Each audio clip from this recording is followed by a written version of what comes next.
I was very fortunate to be part of the NIH's Diabetes Prevention Program, which was a large study done here in the US. There was one also in China and one in Finland, which demonstrated that if you can intervene prior to diabetes, you could reduce your risk for developing diabetes dramatically. All of the studies had about the same risk reduction, which was 50 to 60%, which was very nice. And this was with lifestyle only, exercising 30 minutes a day, losing a little bit of weight, not dramatic. So if you can get to that point and intervene early, it's fabulous. One study that was recent among newly diagnosed children with type 2 diabetes found that once you had the disease, particularly in children and adolescents, this was the Today trial, found that lifestyle and medication, oral medications in 50% of the patients did not impact the progression to insulin. So the key is intervening before you have the diagnosis. That's pretty tough.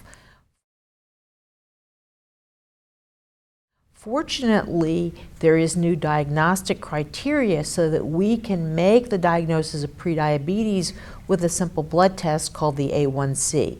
And if you have a A1C of 5.7 to 6.4%, you're in the prediabetes range, which is the time to intervene.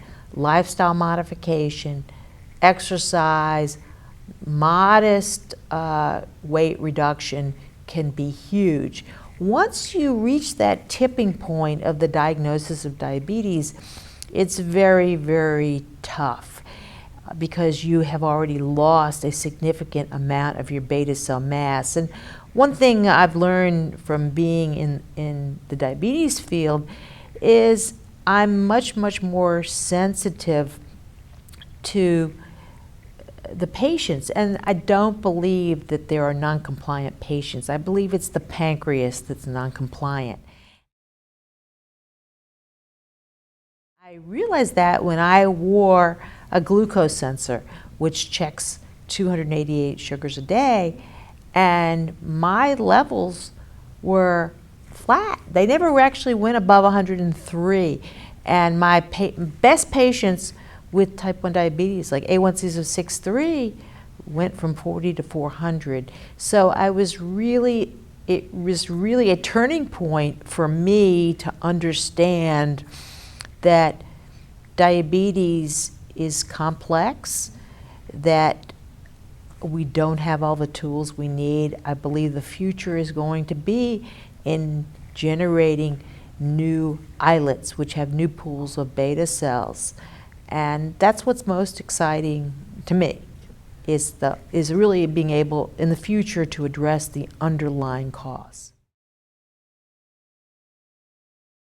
Everybody, and what's fascinating, and we don't know all the reasons why, but we have seen an increase not only in type 2 diabetes, which I believe is going back to if you were born in 1990 or later, you have a 1 in 3 chance in your lifetime of developing diabetes, but we're also seeing a rise each year by 3 to 5% per year in the numbers of patients with type 1 diabetes, which we don't exactly understand why.